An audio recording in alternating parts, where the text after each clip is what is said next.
This is your Fox 47 News Flash. Welcome to your Fox 47 News Flash from the Digital Newsroom. I'm Chris Lewis, and these are the top stories that we're following. The Lansing School District is now waiting to get an evaluation of its search for a new superintendent. The Michigan Association of School Boards held its second and final forum to talk about the process on Tuesday night. For the second time, parents showed up angry about the district's leading candidate, Acting Superintendent Mark Coscarella.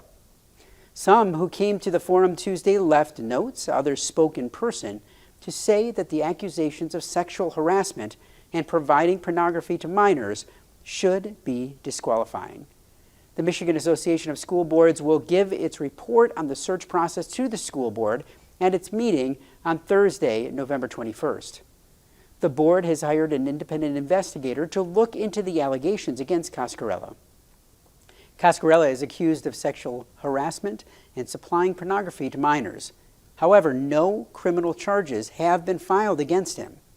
A petition has been started by a local organization to oppose Coscarella becoming the next superintendent.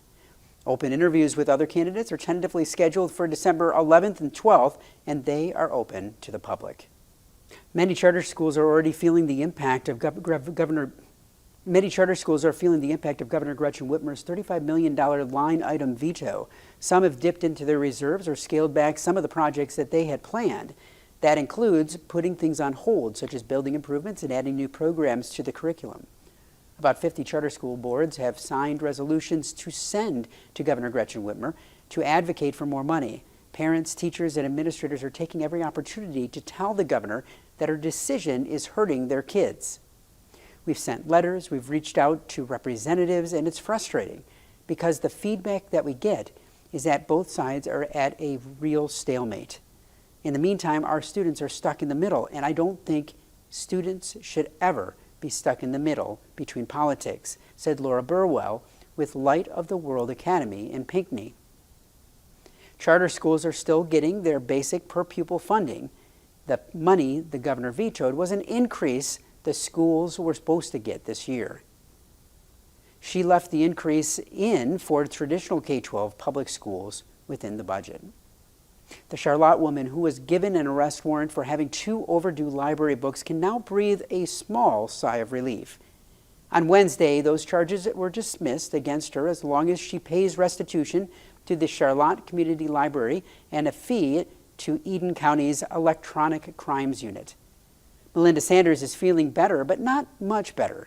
She told Fox 47 News that it's been a long road and it's had a huge impact on her life.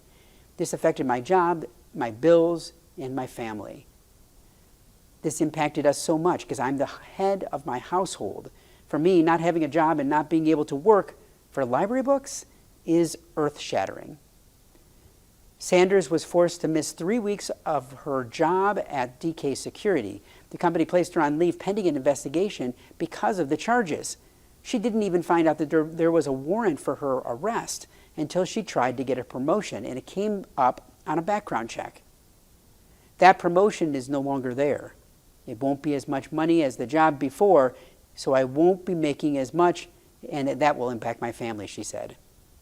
She returned and paid the late fee for the books once she realized that she had them. The Charlotte Community Library sends notices after a few weeks, a month, 3 months, and again after 4 months, but Sanders never got any of them as she was trying to get out of an abusive relationship. Sanders is just happy that the worst is done and looking forward to closing the book on this especially hard chapter of her life. The Michigan Catastrophic Claims Association announced on Wednesday that drivers who want unlimited coverage for crash injuries will only pay $100 per vehicle for a year. It's another step in the right direction for drivers in Michigan, as it means that for the first time in years when it comes to medical coverage, drivers have a choice.